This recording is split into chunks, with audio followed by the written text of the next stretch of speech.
Estimados hermanos, bienvenidos a esta nueva sesión.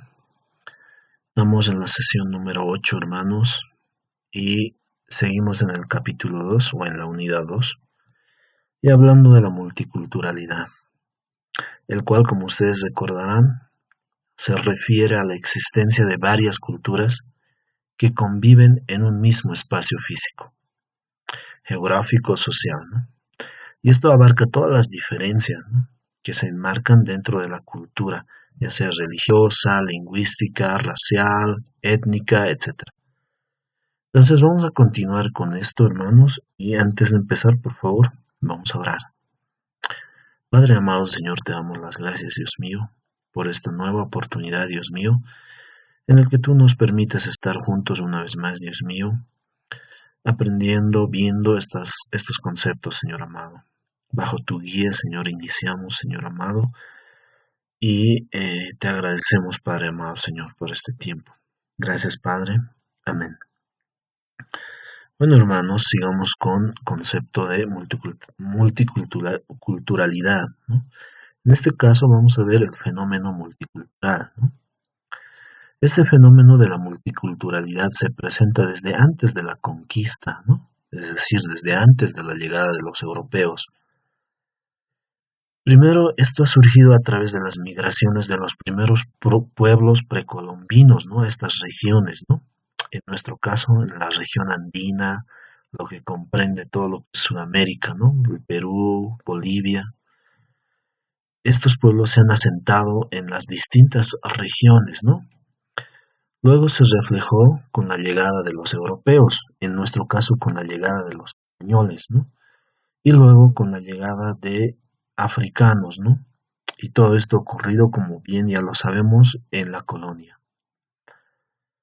Un elemento característico y destacado de la multiculturalidad, por ejemplo, en Bolivia, es el uso actual de varias lenguas indígenas, las cuales incluso van consideradas en la normativa oficial, ¿no?, en la Constitución, además del castellano, obviamente, ¿no? También la diversidad de sus tradiciones, ¿no?, y la variedad incluso de sus comidas, ¿no?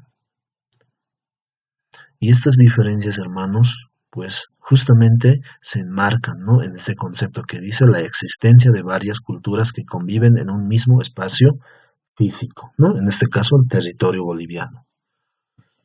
La ciudadanía. ¿Qué es la ciudadanía? Según la definición que hace Boría, el concepto actual de ciudadano está ligado a la constitución del Estado moderno. Es el Estado el que vincula ciudadanía con nacionalidad. El ciudadano es el sujeto político, el poseedor de un estatuto que le confiere, además de derechos civiles y sociales, los derechos de participación política. Se es ciudadano de un país, no de una ciudad. Se es ciudadano porque se posee una nacionalidad regulada por un Estado y solamente vale este estatuto en el ámbito de ese Estado. La ciudadanía, hermanos, también es la condición, ¿no?, de pertenencia de un individuo, es decir, el ciudadano, ¿no?, la pertenencia a una sociedad o comunidad organizada. Las cualidades de ser ciudadano en un Estado consiste en un vínculo jurídico que une al individuo con el Estado, y también esto, hermanos, supone la obtención de una serie de obligaciones, como también de derechos. Nacionalidad y ciudadanía. ¿Cuál será la diferencia? La ciudadanía, o mejor dicho, la nacionalidad, vincula a todos los individuos con el Estado, independientemente de que si tienen o no los derechos políticos. Este es un concepto mucho más político y legal. Existen personas que, aún teniendo la nacionalidad de un país, no tienen la condición de ciudadano, mientras que la nacionalidad se encuentra más asociada a la identidad cultural. Precisemos, hermanos, perdón, está con error esta parte, perdón, se refiere a esta parte a ciudadanía, perdón. Entonces, una vez más, hermanos, ciudadanía, lo que estoy marcando con el cursor, por favor, Yo lo voy a cambiar para cuando les envíe las diapositivas, por favor. La ciudadanía, hermanos, vincula a todos los individuos con el Estado, ¿no?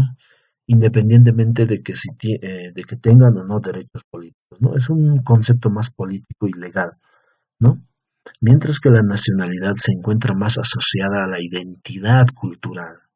Por ejemplo, podría ser el lugar de nacimiento, es decir, donde tal vez nacieron los padres, ¿no? Los padres de este determinado individuo, o el lugar de donde proceden sus ancestros. Y eso podemos encontrar entre las diferencias entre ciudadanía y nacionalidad, ¿no? Ciudadanía vinculado a lo más político, vinculado a algo más legal, mientras que nacionalidad asociado o vinculado a la identidad cultural. Los pueblos indígenas.